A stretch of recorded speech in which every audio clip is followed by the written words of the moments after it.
Bonjour tout le monde! Dans cette vidéo, je vais faire le corrigé vidéo du document de préparation à l'évaluation du chapitre 5, partie 1 sur la géométrie analytique, là, mais c'est le début de la géométrie analytique. Donc, corrigé vidéo, eh bien, ça veut dire que je commence avec les mêmes mises en garde que d'habitude. Le but d'un corrigé vidéo, ce n'est pas de le regarder du début à la fin.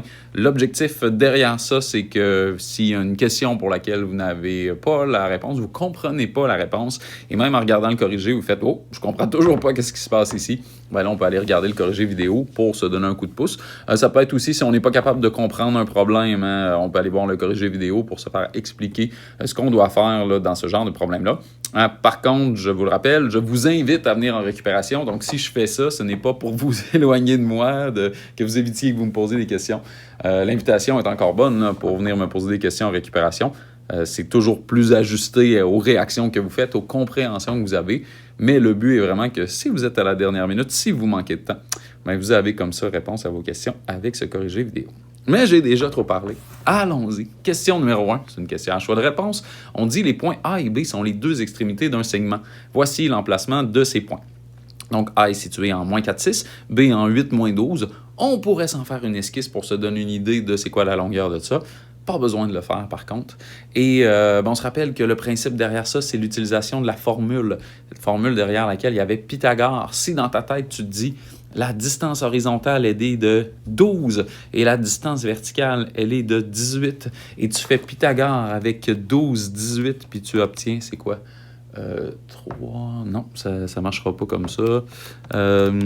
Tu obtiens 6 racines de 13, donc 21,63. Ben écoute, c'est ça la réponse. Tu peux le faire comme ça aussi, c'est pour ça que c'est une question à choix de réponse. Mais sinon, on se lance là-dedans. On utilise la formule qui est la distance entre A et B.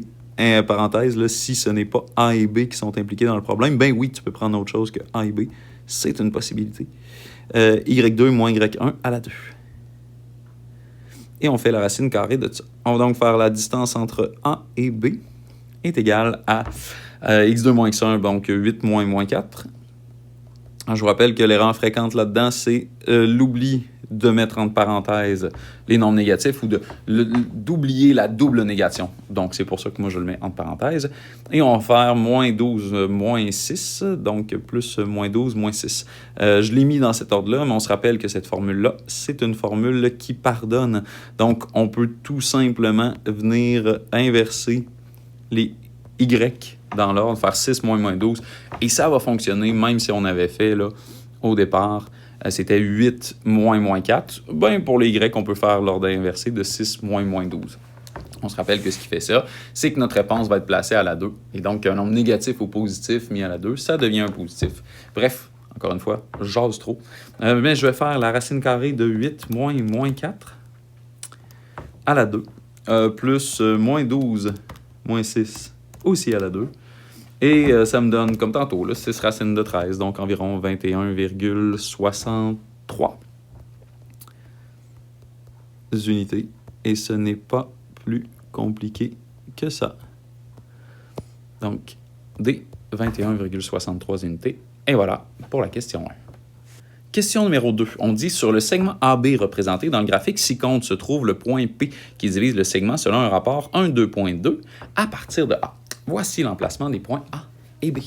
Donc, on a ces points-là et on nous demande de trouver l'emplacement du point P. C'est donc un problème de point de partage là, bien simple, bien basique. Et ce que je veux faire ici, c'est transformer ça ici. Donc, encore une fois, question-réponse courte, donc pas besoin de faire ça de manière très élaborée. Je vais déjà mettre trop de calculs pour ce qu'on a.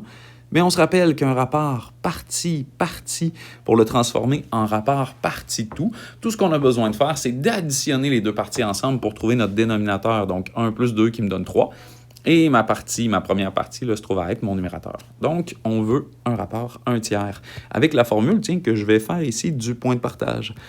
On se rappelle que ce qui est important dans le point de partage, ce qu'il faut faire attention, c'est à partir de quel point. Donc, comme on est à partir du point A, ça voudrait dire que X1, Y1, ça se trouve à être le point qui est ici, et l'autre sera X2, Y2. Là.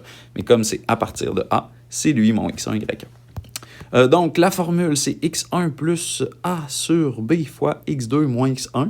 Ça se trouve à être pour les x. Et on va faire la même formule pour les y, mais après, parce que je vous rappelle que je vous suggère de faire ça dans cet ordre-là.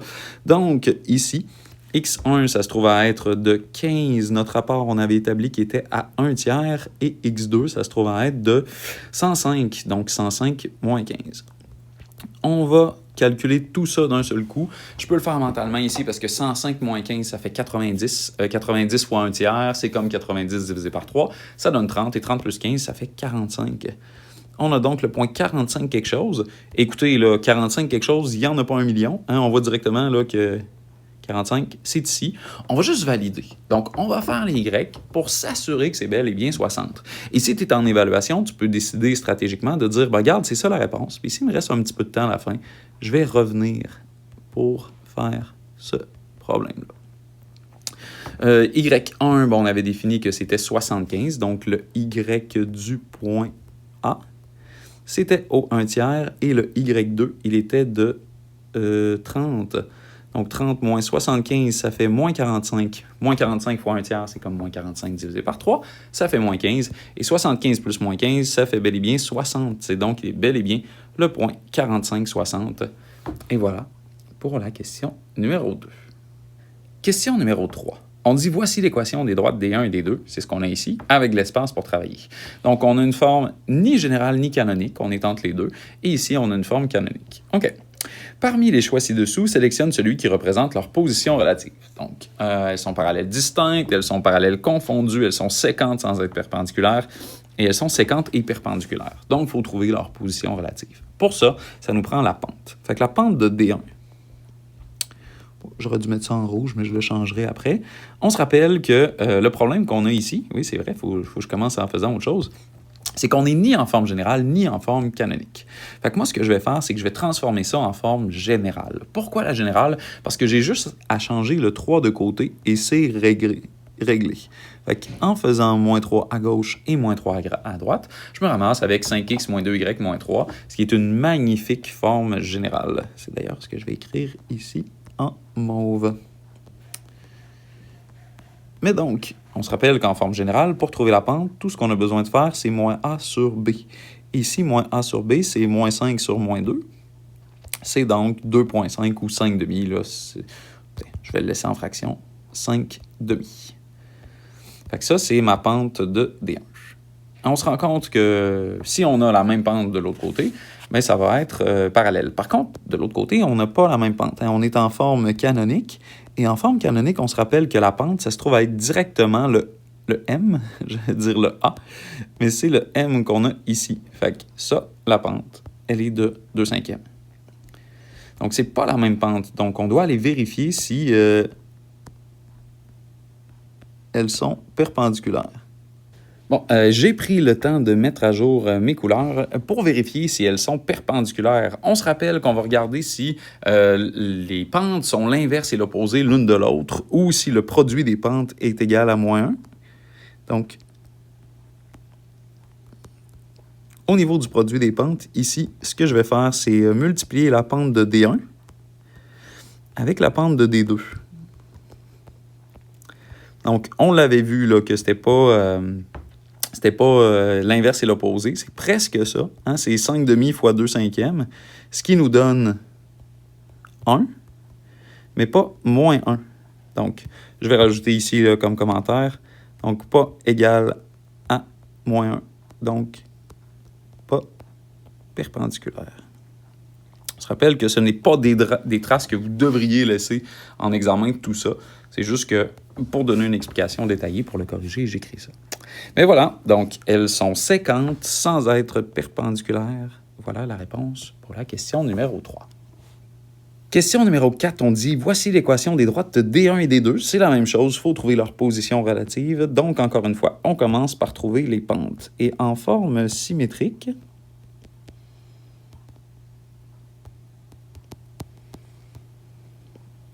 je fais de mémoire, là, il me semble que la pente, c'est moins B sur A. On se rappelle qu'en forme symétrique, le moins qui est ici accompagne le B. Donc, ce qui est en dessous du Y, il s'appelle B. Et si le signe qui est entre les deux ici est négatif, ça veut dire que notre B est négatif. Autrement, notre B, il est de moins 7. On va donc écrire moins 7 sur A, qui est de 3.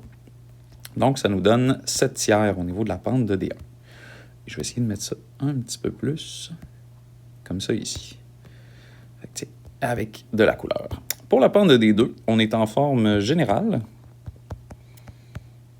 Et on se rappelle qu'en forme générale, la pente, elle est de moins A sur B, c'est-à-dire de moins 3 sur 7. Ça finit là, c'est moins 3 septièmes, on ne peut rien changer. Ben là, on le voit, hein, c'est un peu le même principe qui est abordé de tantôt.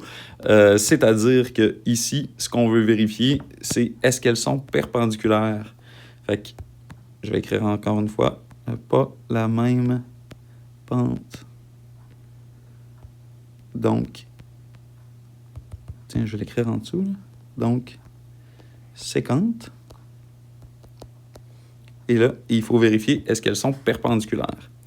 Donc, on se rappelle que pour vérifier si elles sont perpendiculaires, comme à la page précédente, on va faire le produit des pentes. On va faire la pente de D1 fois la pente de D2. Donc, on va faire 7 tiers fois moins 3 septièmes.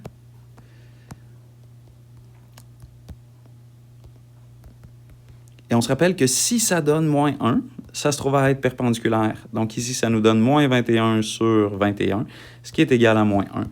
Donc oui, c'est perpendiculaire parce que le produit des pentes est de moins 1. Donc c'est ce que je vais écrire ici, là. Donc c'est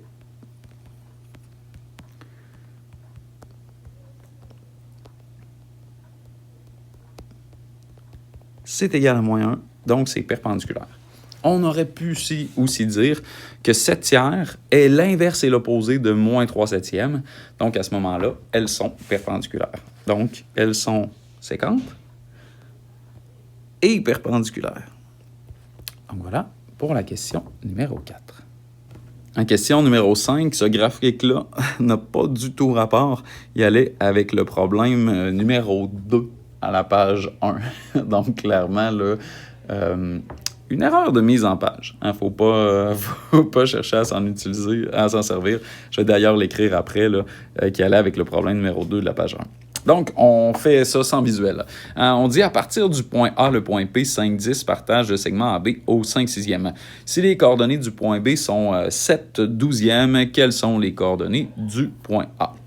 Fait que ici, là, encore une fois, ce qui est important, on dit à partir du point A. Ce qui veut dire que notre point A, ça se trouve à être X1, Y1. Et on va chercher à retrouver les coordonnées du point A, qui est mon extrémité de départ. Donc, je vous rappelle que dans ce genre de problème-là, vous pouvez inverser votre point de départ, votre point d'arrivée, et dire que ça va être au 1 sixième au lieu d'au 5 sixième. Mais par contre, moi, je ne vais pas me servir de ça. Je vous rappelle aussi que dans ce genre de problème-là, vous pouvez utiliser la logique suivante que je vais verbaliser juste une fois, qu'il y a des gens qui comprennent facilement, mais qu'il y en a d'autres qui ne comprennent pas du tout. Si tu le comprends, tu peux l'utiliser. Sinon, on oublie ça. Fait que, encore une fois, avec mon principe de 1 sixième de tantôt à partir de B. On voit ici que l'écart entre 7 et 5, il est de 2 unités. Cet écart-là, il représente 1 sixième. Ce qui veut dire que 6 sixièmes, c'est 12 unités, mais 12 unités dans le négatif. Donc, de 7 à 5, j'ai soustrait de 2, mais je vais faire moins 12. Ce qui veut dire que 7 moins 12 va me donner moins 5. Donc, mon A, là, prédiction, si j'ai bien fait mes choses, va être situé en moins 5. Même chose pour le Y. De 12 à 10, c'est encore une fois un écart de 2 dans le négatif. Ce qui veut dire qu'on va descendre de 12 à partir de 12, parce que, donc, moins 2 représente un sixième, ce qui veut dire que 6 sixièmes représente moins 12, et donc 12 moins 12 représente 0. Fait que prédiction, ce point-là va être le point moins 5, 0. Mais donc, on y va avec la méthode plus algébrique, la méthode plus en calcul. Donc, le X de mon point de partage, il est de 5. Hein, c'est ce qu'on voit ici. Mon X1, on disait que c'était à partir de A. Donc, c'est la coordonnée que je cherche, là, c'est le X1. A sur B, ça se trouve à être 5 sixièmes. Et X2, mais ça se trouve à être le 7 que j'ai ici. Donc, le 7 qui est là. Moins x1 qui est encore celui que je cherche. Donc, je vous rappelle que dans ce genre de problème-là, la difficulté vient du fait qu'on cherche x1 et que x1 est là à 2 places dans nos affaires. Il y a plein de manières de faire des problèmes comme ça. La manière celle que j'ai utilisée le plus, je pense, c'est de faire x6 à gauche et à droite. Donc, c'est ce que je vais faire ici. Donc, en faisant, 6 fois ici, en faisant x6 là, ce qui se produit, c'est que j'ai maintenant 30 est égal à 6x1 plus 5 fois 7 moins x1. Une autre possibilité, là, c'est de distribuer le 5 sixième. Là, maintenant que j'y pense, c'est peut-être ce que j'ai fait le plus. Mais tiens, algébriquement, aujourd'hui, je fais le plus comme ça. Fait que tu peux faire x 5 sixième, tu peux faire x 5 sixième, et on devrait arriver au même résultat. Comme je disais, on va pouvoir distribuer le 5, ce qui va nous donner 30. Lui, il reste inchangé. Est égal à 6x1, ça reste inchangé ici aussi. Ça va être plus 35 moins 5x1. Donc, je peux combiner ici les termes semblables, là, le 6x1 et le 5x1. Je les combine ensemble. Je me ramasse donc avec 30 est égal à x1. J'aime pas mon égal, je vais le refaire. Plus 35. Et je fais moins 5 de chaque côté. Donc, je me ramasse avec moins 5 est égal à x1. Fait que voilà pour les x. Et on va refaire la même chose avec les y. Donc, le y de mon point de partage est égal à y1 plus a sur b fois y2 moins y1, comme ça ici. Fait que le y de mon point de partage, il se trouve à être de 10. y1, c'est celui qu'on cherche. A sur b, c'est encore 5 sixièmes. Et y2, ça se trouve à être 12. Donc, 12 moins y1, comme ça ici. On va donc faire comme tantôt. On va faire x6 à gauche et x6 à droite. Ce qui va me donner 60 est égal à 6y1 plus 5 fois 12 moins y1. Et ensuite, je vais distribuer mon 5 pour me ramasser avec 60 est égal à 6y1 plus 60 moins 5 y1. Donc, si ce n'était pas clair, je distribuais mon 5. Et ensuite, je vais combiner mes y1 ensemble pour avoir 60 en rouge est égal à y1 plus 60. Et ensuite, je fais moins 60 de chaque côté. Donc, 0 est égal à y1. Donc voilà pour la question numéro 5. Question numéro 6. On dit, selon quel rapport A sur B, le point S partage-t-il le segment AB à partir de A? Donc, voici l'emplacement des points qui sont les extrémités du segment AB. On se rappelle que dans ça, lorsqu'on cherche à trouver selon quel rapport un point divise un segment, on nous donne des informations sur les 3 coordonnées, mais il faut trouver le point de partage. Eh bien, il divise comment? Fait qu'il faut trouver le rapport A sur B. Comme on le veut en rapport fractionnaire, hein, un rapport A sur B, un rapport partie de tout, si vous aimez mieux, on va directement avoir la réponse. Et on sert de la formule soit avec les X ou soit avec les Y, ça n'a aucune importance.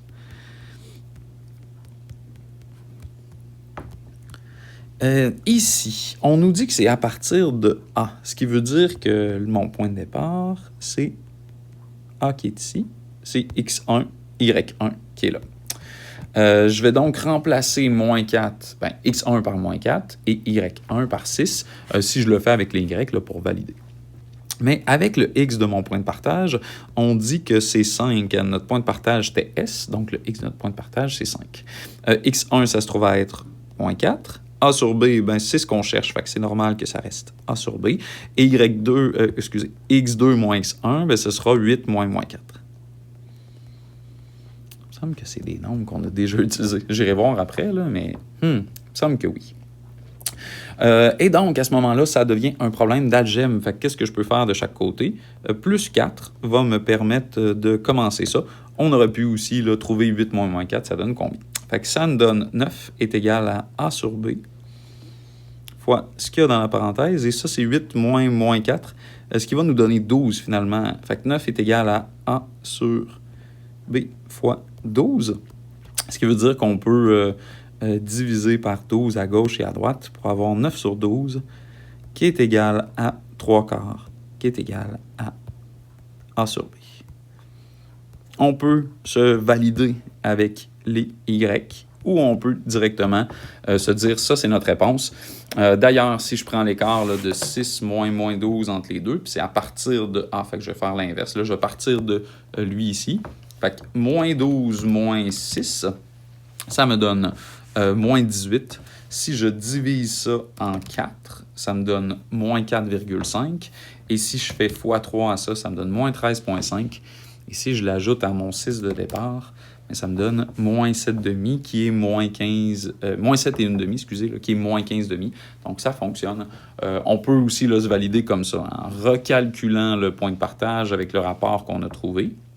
Mais le 3/4, excusez, je pensais avoir le pointeur. Fait qu'avec ça ici, mais en le faisant pour les Y à partir de ce qu'on a trouvé, puis valider que c'est bel et bien moins 15,5. Fait qu'on peut faire des principes de vérification. C'est pas nécessaire non plus. Donc voilà pour la question numéro 6. Question numéro 7, on dit trace la fonction f de x est égal à moins 2x sur 3 plus 4 dans le graphique ci-dessous.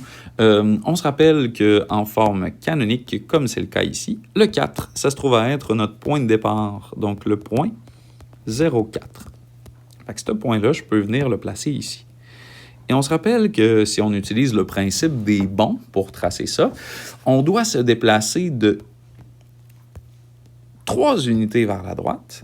Donc, je me déplace de 1, 2, 3, comme ça ici, pour faire une descente de, je vais mettre ça en rose, de 2 unités. Comme ça ici. De même. Pourquoi on fait moins 2? Parce que mon numérateur, c'est 2 négatifs. Tiens, je pourrais le mettre d'ailleurs là, avec, comme ça. Et pourquoi on doit se déplacer de 3? Parce que mon dénominateur, il est de 3. Donc, ce qui veut dire que j'ai un autre point qui est le point 3, 2. Ce point-là, j'aurais pu le calculer aussi en remplaçant x par 3. Je vais faire moins 2 fois 3, donc ça fait moins 6. Je vais le diviser par 3. Donc, moins 6 divisé par 3, ça fait moins 2. Et moins 2 plus 2, plus 4, excusez, ça fait 2. Donc, j'ai bel et bien le point 3, 2. Je pourrais faire ça avec d'autres points aussi, c'est une autre possibilité. Par contre, des points dans ce graphique-là, on n'en a vraiment pas beaucoup. Hein? C'est nos seules possibilités. Fait que là, vous aurez la chance de me voir utiliser la règle. Wow! Donc, on place ça comme ça ici, à peu près sur les points. On essaye le plus possible. Et ensuite, on trace. Donc, voilà, comme ça. Et on peut valider que si on avait poursuivi le trait, hein, on aurait eu quelque chose qui aurait fonctionné, là, qui aurait été dans le coin des moins 6,0 ici, là, si on continuait. Fait que ça dans ce coin-là à peu près. Là. Fait que ça fonctionne très bien. On se rend compte qu'on est assez droit dans ce qu'on fait. Aussi, là, moins 2 tiers, ça veut dire qu'à chaque fois qu'on avance de 1, on descend de 0,6 périodique. Hein, parce que quand on transforme en nombre décimal, c'est moins 0,6. Ça a l'air d'être ça. T'sais, ici, là, on a l'air de, quand on a avancé 1, d'avoir descendu d'environ de 2 tiers. Fait que ça a l'air de bien fonctionner. Donc voilà pour cette question-là. Et en passant, je vous rappelle que c'est toujours possible de la faire en remplaçant x par les coordonnées de points et en calculant les y que ça donne. Donc avec la méthode de calcul, c'est juste que ici, je ne l'ai pas fait. Donc voilà pour la question numéro 7. Question numéro 8, on dit pour chaque équation de droite suivante, détermine l'abscisse à l'origine et l'ordonnée à l'origine. Donc on a une forme générale, on a une forme canonique. On a été gâté, quoique une forme symétrique pour trouver les abscisses à l'origine et les ordonnées à l'origine, c'est comme plutôt facile. Fait que pour la forme générale, ici, on se rappelle que pour l'abscisse à l'origine, c'est bien facile. Ce qu'on doit faire, c'est moins c sur a, ce qui va être égal à moins 15 sur 7. Qui va être égal à 15 septièmes. Donc, abscisse à l'origine de 15 septièmes. Pour ce qui est de l'ordonnée à l'origine, ça se trouve à être de moins c sur b, ce qui est encore une fois égal à moins 15. Mais cette fois-ci, ce n'est pas sur 7, c'est sur 9, moins 9, en fait. Ce qui me donne moins 15 sur 9. Et ça se réduit. Hein? Ça se réduit à moins 5 tiers. Donc, ordonnée à l'origine qui est de moins 5 tiers. Pour le B, on est en forme canonique. Je ne l'écrirai pas, tiens. Mais on se rappelle que pour l'ordonnée à l'origine, c'est directement ce qu'on a ici. Hein? Fait que ordonnée à l'origine, ça se trouve à être de moins 9 cinquièmes. Donc, on l'a directement, hein? Pas besoin de faire de calcul.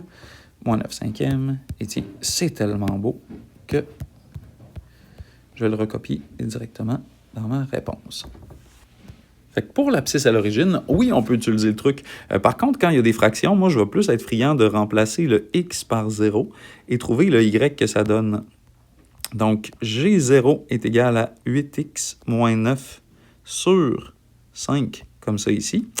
Tiens, ça m'apprendra à faire mon ordonnée à l'origine avant. Là. Je vais le déplacer vers le bas. Et là, j'ai beaucoup plus de place. Et donc, je vais faire x5 à gauche et à droite. Donc, x5 ici et x5 là. Ce qui va me donner que 0 est égal à 8x moins 9. Et ensuite, je fais plus 9 de chaque côté. Donc, 9 est égal à 8x. Et je divise par 8 de chaque côté. Donc, 9 sur 8 est égal à x. Fait que mon abscisse à l'origine est de 9 huitièmes ou moins 9 cinquièmes. C'est mon ordonnée à l'origine. Fait que voilà pour la question numéro 8. Question 9, on tombe dans les questions à développement. On dit « Détermine la position relative de la droite D1 et de la droite D2 ». Fait qu'il faut déterminer s'ils sont séquentes parallèles et parmi les choix après, là, aller voir si c'est des séquentes perpendiculaires, des séquentes standards ou des parallèles confondus ou des parallèles qui sont distinctes. Donc, il faut trouver l'équation de ces deux droites-là, ce qu'on n'a pas du tout ici. Ben, quoi qu'on a l'équation de la droite D2, on l'a en forme symétrique ici. Donc, on nous dit la droite D1 passe par les points B et E. OK. La distance entre A et B est de 17 unités. Le point E est le point milieu du point CD. Ah, OK.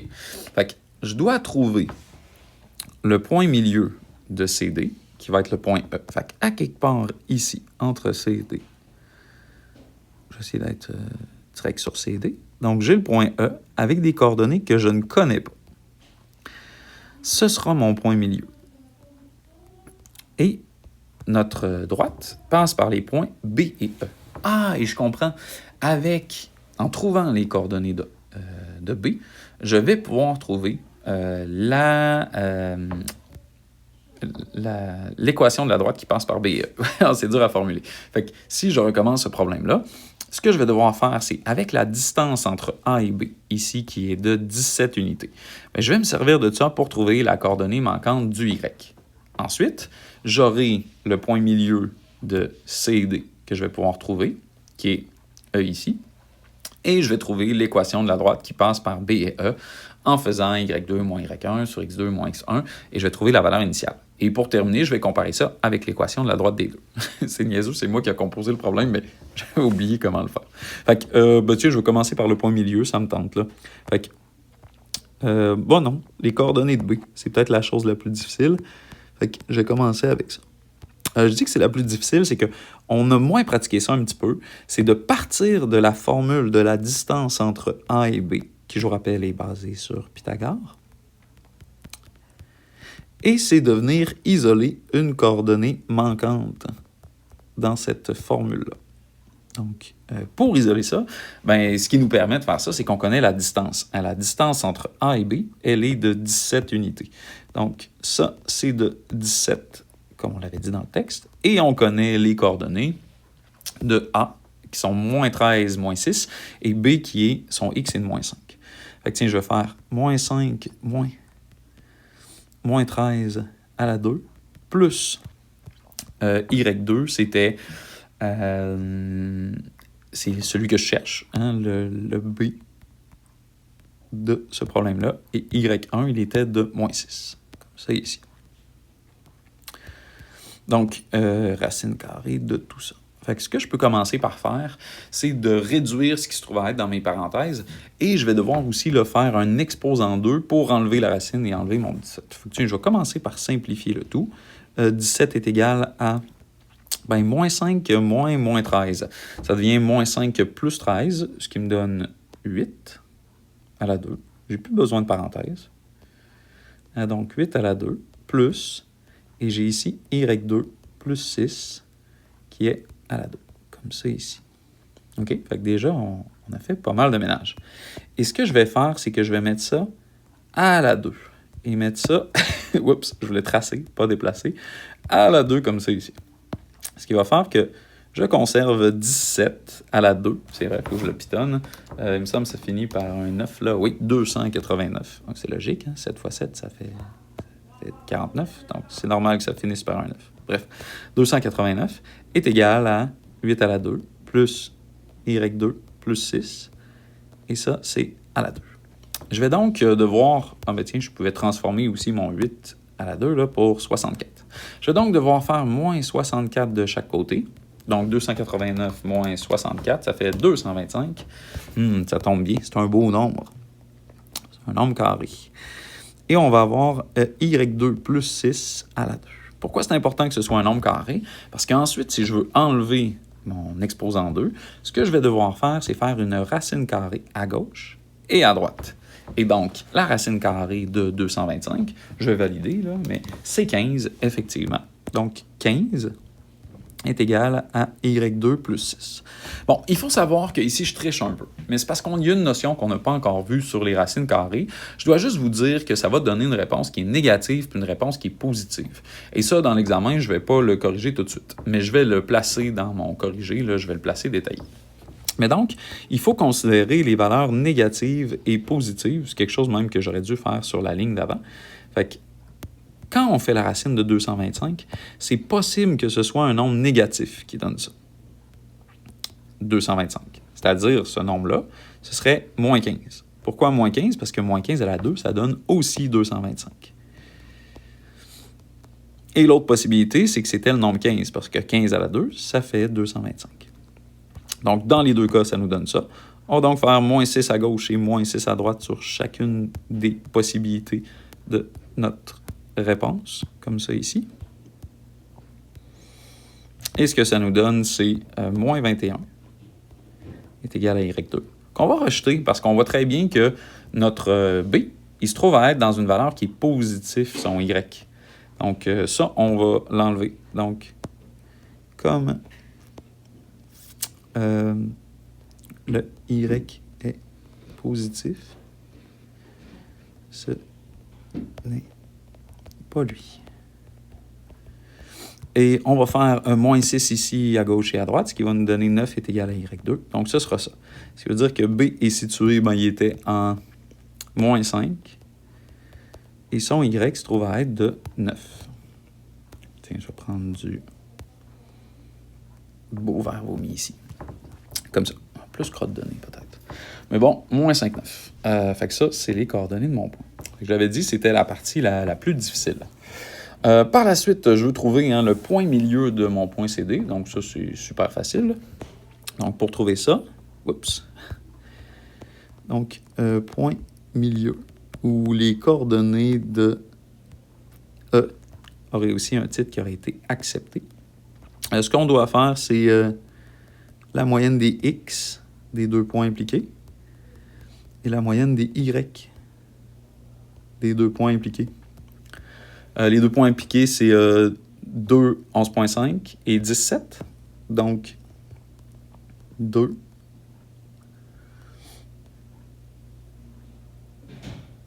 11,5, 10, 7.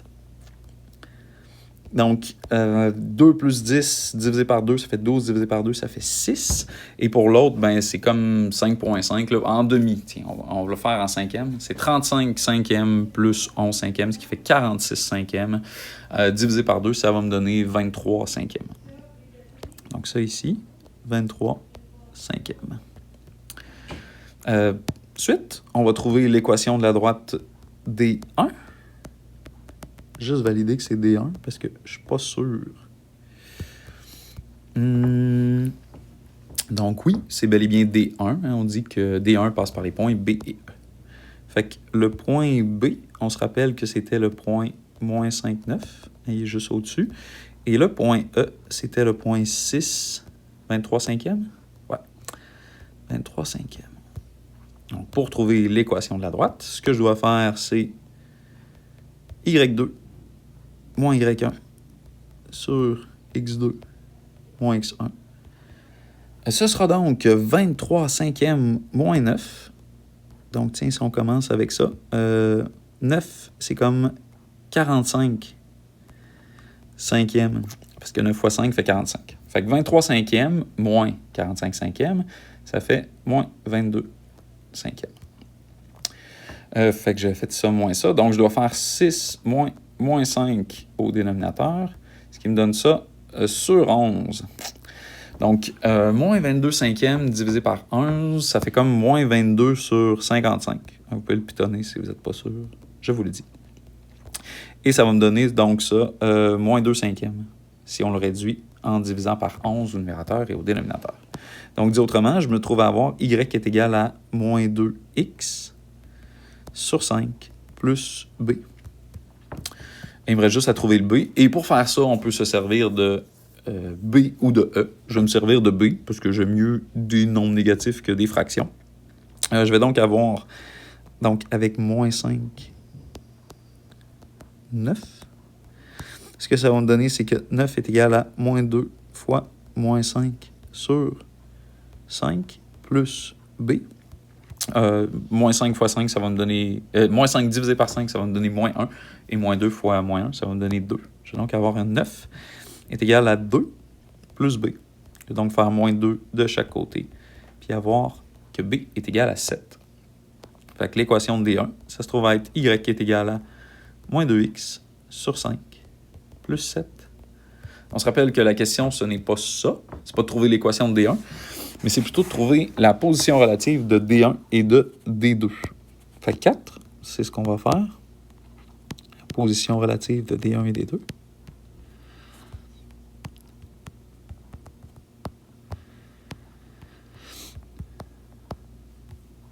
Et on se rappelle que D1, ça se trouve à être Y est égal à moins 2x sur 5. Ça prend un égal, Francis. Plus 7. Et D2, c'était une forme symétrique. C'était x sur 6 moins y sur 15 qui est égal à 1. Fait que la pente de D1, ça se trouve à être moins 2 cinquièmes. Ça va, parce qu'en forme canonique, la pente qu'on a ici, c'est directement la pente là. Donc le M se trouve à être ce qui est devant le X. En forme symétrique, on se rappelle que la pente, c'est moins B sur A. Ici, moins B, c'est moins 15 sur A qui est de 6. Ce qui me donne 15 sur 6, ce qui me donne 5 demi. Comme ça ici. Alors, je vois où est-ce qu'on s'en va avec ça. Fait que le produit des pentes... Ouais, pas besoin, hein? C'est vrai. Fait qu'on va poursuivre avec ça. Donc, le produit des pentes, je le poursuis ici, là. Donc, si on fait la pente D1 fois la pente D2, on va aller voir si ça donne moins 1. Fait qu'on va faire moins 2 cinquièmes sur 5 demi. Ça me donne moins 10 sur 10, ce qui est égal à moins 1. Donc, elles sont perpendiculaires. Hein? Donc, ici, elles étaient séquentes. Et ici, elles sont perpendiculaires. Voilà. Pour la question 9, les droites D1 sont séquentes et perpendiculaires. Sont séquentes et perpendiculaire.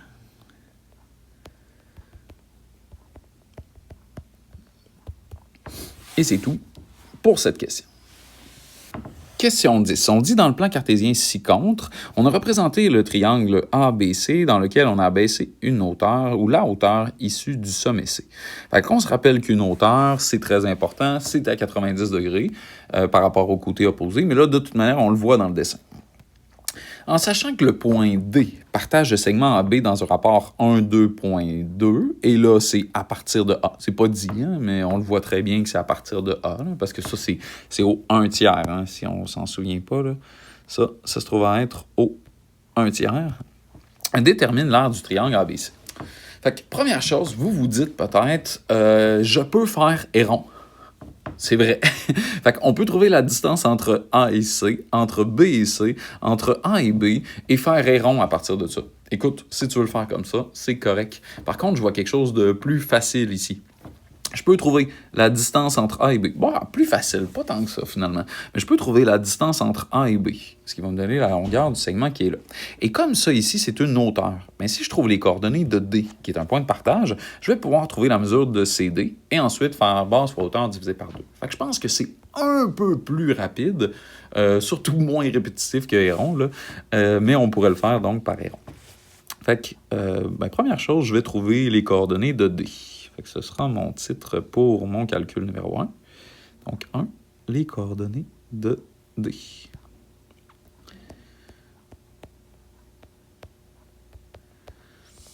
Donc, pour trouver D, qui est mon point de partage, je vais faire x1 plus A sur B, fois x2 moins x1. On se rappelle ici que notre A sur B, hein, il est de 1 tiers. Donc, comment on a obtenu ce 1 tiers-là? On est parti de 1,2.1,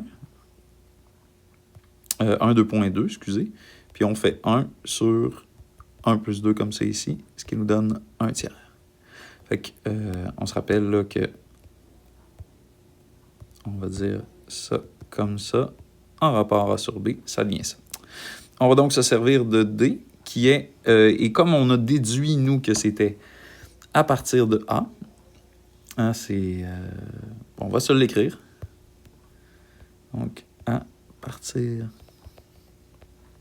de A, ce qui fait que A, c'est notre x1, y1.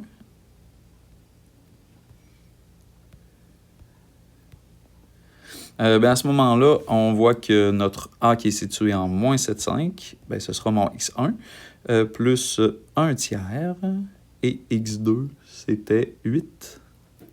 Donc 8 moins 7, comme ça ici. Donc au niveau de mon x, pour le point D, ça me donne moins 7 plus 1 tiers. 8 moins 7, ça fait 15. 15 fois 1 tiers, c'est comme 15 divisé par 3, donc ça fait 5. Et moins 7 plus 5, ça fait moins 2. Pour les y, donc, même principe, ce sera 1 tiers. Et mon y1, c'est 5. Et mon y2, c'est 14.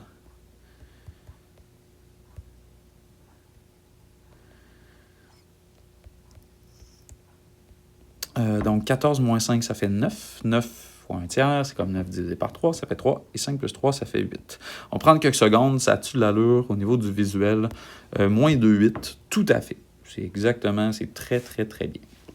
Fait que pour les coordonnées de D, on a que c'est moins de 8. Ensuite, ce qu'on voulait faire, c'était trouver la distance entre A et B, hein, pour avoir la longueur du segment AB. Fait que mesure de AB, on va se servir, c'est drôle, de la formule de la distance entre A et B. Et c'est drôle parce que on le fait pour les points A et B. Et la formule, à la base, c'est avec A et B. Hilarant. Moi, c'est le genre de truc que je trouve drôle. Et donc, ici, c'est quoi x2? On va y aller avec 8 moins 7. Et c'est quoi y2? Ça se trouve à être 14 et y1, c'est 5.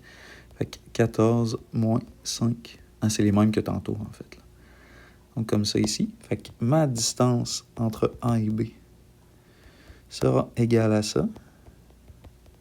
Bon, Python non, parce que c'est peut-être un nombre décimal. Fait que c'est 15 à la 2 plus 9 à la 2.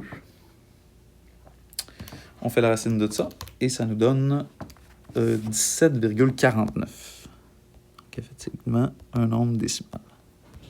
Je vais ensuite faire la même chose avec C et D. Fait que je vais trouver la mesure de C et D. Donc, comme je disais, la mesure du segment CD, ben, on va encore une fois se servir de la formule, mais cette fois-ci entre C et D. Mais c'est la même formule. Donc, x2 moins x1 au carré plus y2 moins y1 au carré. Et on fait la racine de tout ça. Mes nombres ici de C et de D, ben c'est pour les x, là, c'est 4 et moins 2. Donc, 4 moins 2.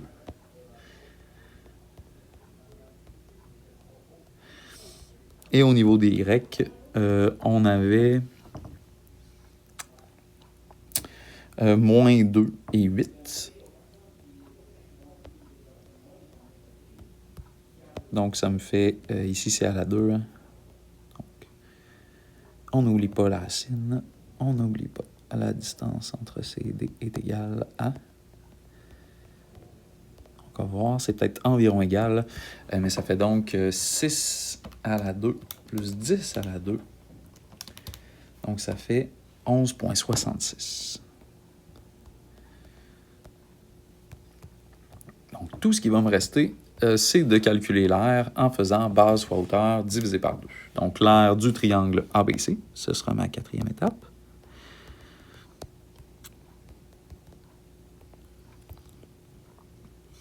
Donc, l'aire est égal à base fois hauteur divisé par 2. Donc, ici, l'aire est égal à... ma base, c'est 17,49. Ma hauteur, c'est 11,66. Et divisé par 2, mais ça nous donne environ 101,98. Donc, l'aire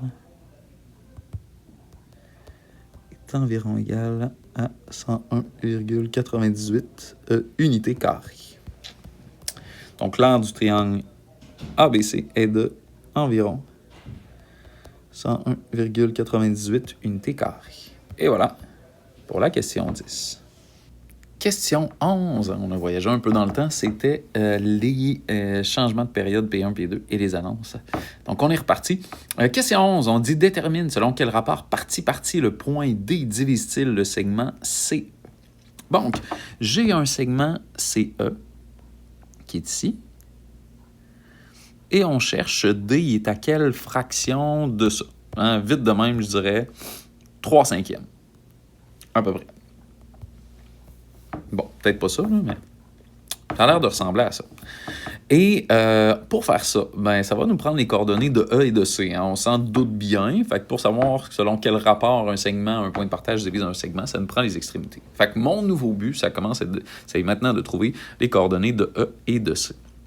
Fait qu'on nous dit le point E est l'abscisse à l'origine de la droite représentée dans le graphique, dont l'équation est ça. Ah, OK. Et ça, c'est une abscisse à l'origine. Donc, si c'est une abscisse à l'origine, on sait que son Y est de 0.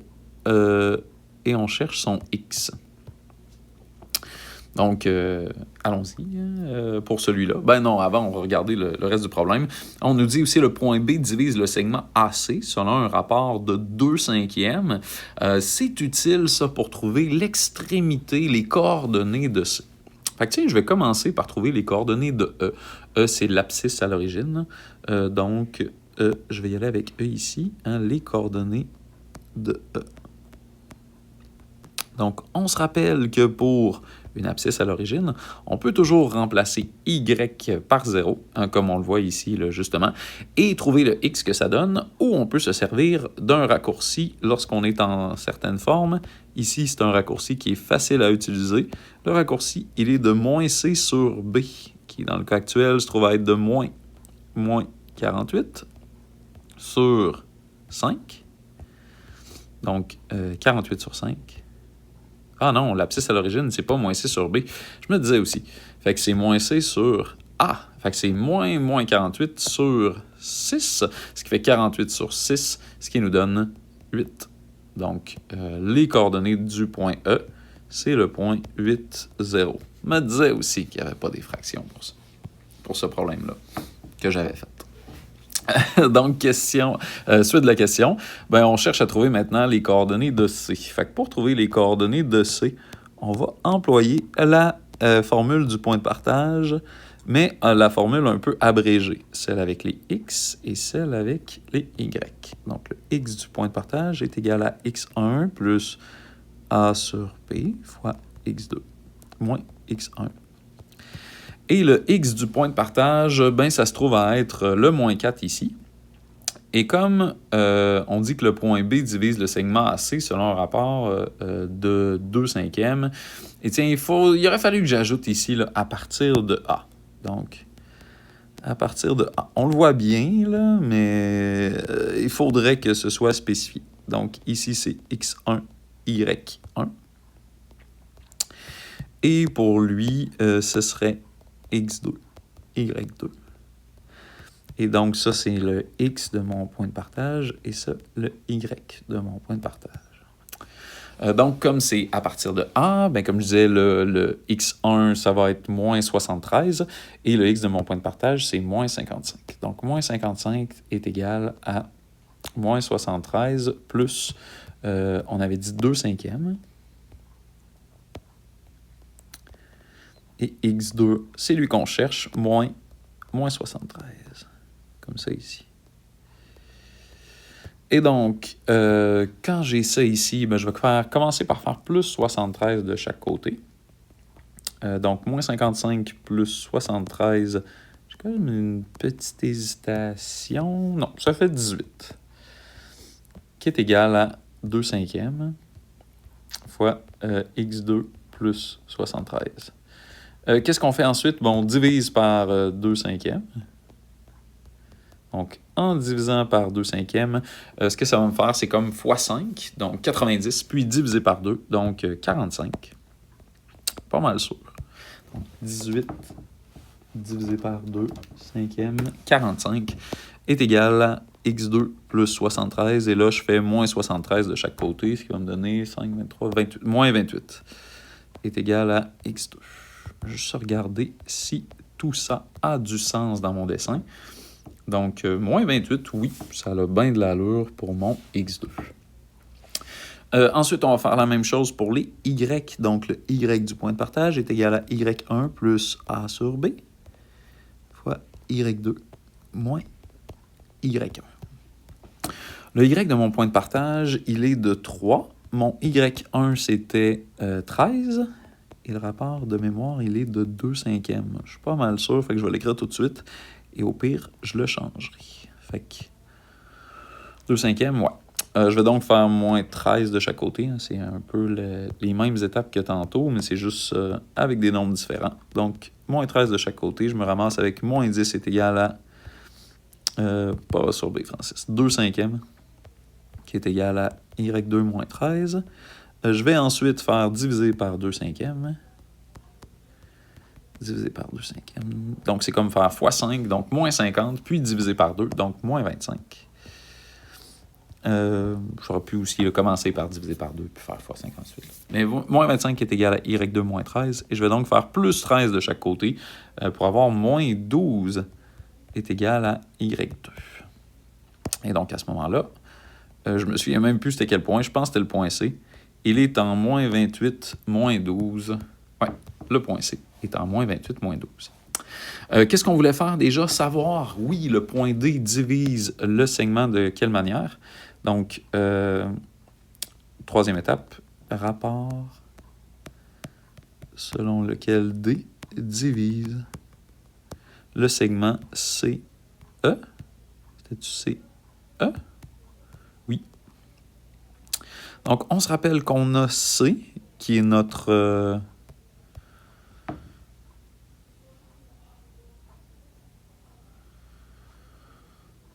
Et encore une fois, là, c'est pas clair. Il faudrait dire à partir de D ou à partir de C ou de E. Là. Fait que tiens, allons-y à partir de C. Puis je mettrai une réponse là, par la suite pour à partir de E. Comme c'est pas clair, il faudrait que j'accepte les deux. Fait que, pour le point C, hein, comme je disais, il est situé en moins 28, moins 12. Et pour le point E, il est situé en 8, 0. Et tiens, je vais le mettre en mauve, là, je vais dire c'est à partir de C ou E, comme c'est pas écrit.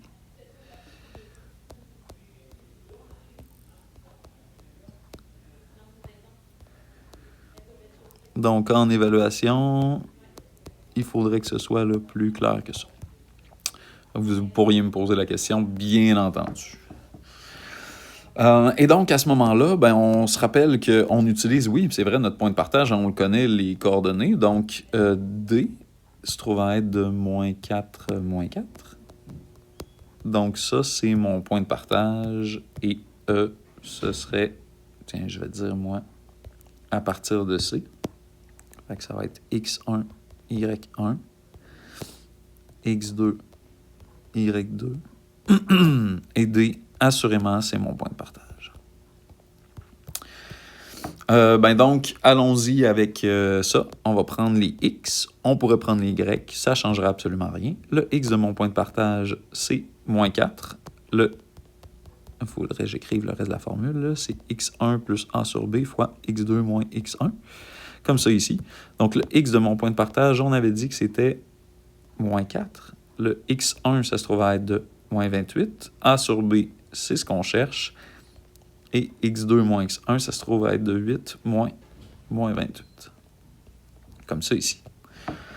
Donc, je vais faire plus 28 de chaque côté pour enlever le moins 28, ce qui va me donner 24 est égal à A sur B. Et dans ma parenthèse, je vais combiner le 8 et moins 28 pour avoir 36. Donc, 24 sur 36 sera mon rapport, ce qui est égal à 2 tiers. Donc, j'avais dit quoi? 3 cinquièmes? Bon, 3 cinquièmes, c'est 60%, puis 2 tiers, c'est 66,6. À peu près 67%. Ça a bien de l'allure. Par contre, ce n'est pas tout. On voulait le rapport partie-partie. Donc, 2 tiers en M2.N devient 2.1. Et je vous rappelle que pour trouver le 2, on prend ce qui est ici. Et pour trouver le 1 qui est là, ben, ce qu'on va faire, ça va être de faire le dénominateur moins le numérateur, ce qui donne la partie qui dépasse. Donc, 1. Fait que c'est un rapport 2, 2.1. Et ça, c'est à partir de C. Ou 1, 2.2 à partir de E. Donc, c'est les deux possibilités pour notre réponse.